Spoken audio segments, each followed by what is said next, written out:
This is how Donald thinks.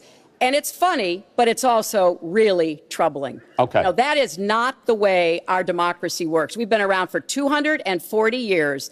We've had free and fair elections. We've accepted the outcomes when we may not have liked them.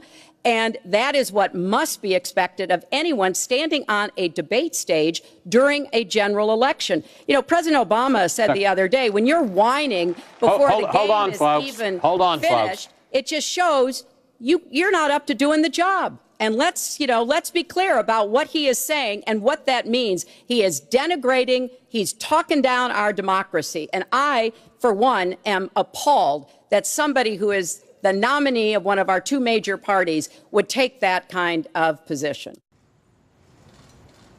One of the great things about America's democracy is we have a vigorous, sometimes bitter, political contest.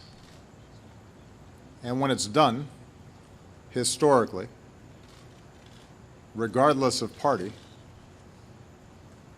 the person who loses the election congratulates the winner, reaffirms our democracy, and we move forward.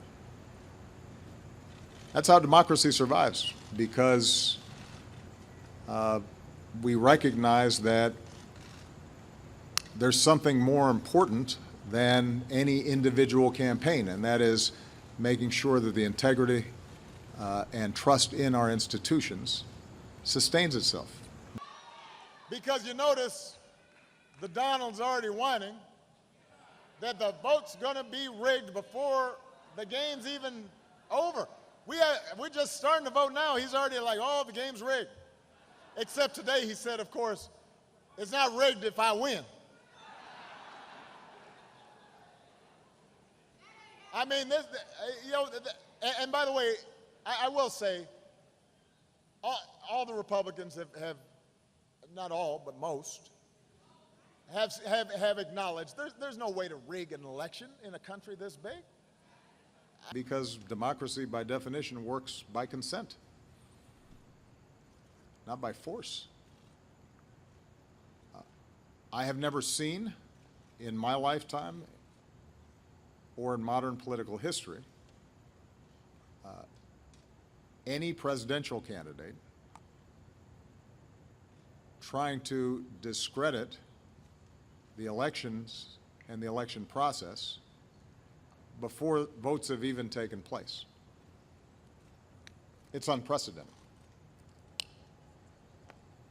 It happens to be based on no facts.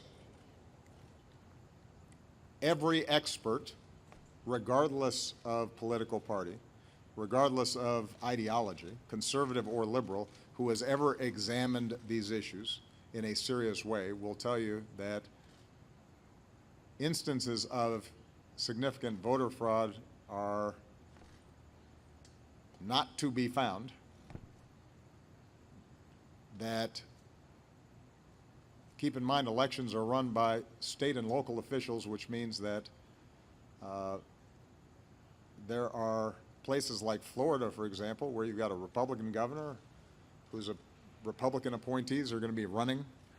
We have to recognize that, as the latest reports made clear, Vladimir Putin himself directed the covert cyber attacks against our electoral system, against our democracy, apparently because he has a personal beef against me. It's the notion that somehow if Mr. Trump loses Florida, it's because of those people that you have to watch out for. That is both irresponsible and, by the way, doesn't really show the kind of leadership and toughness that you'd want out of a president. If you start whining before the game's even over, if whenever things are going badly for you and you lose, you start blaming somebody else, then you don't have what it takes to be in this job.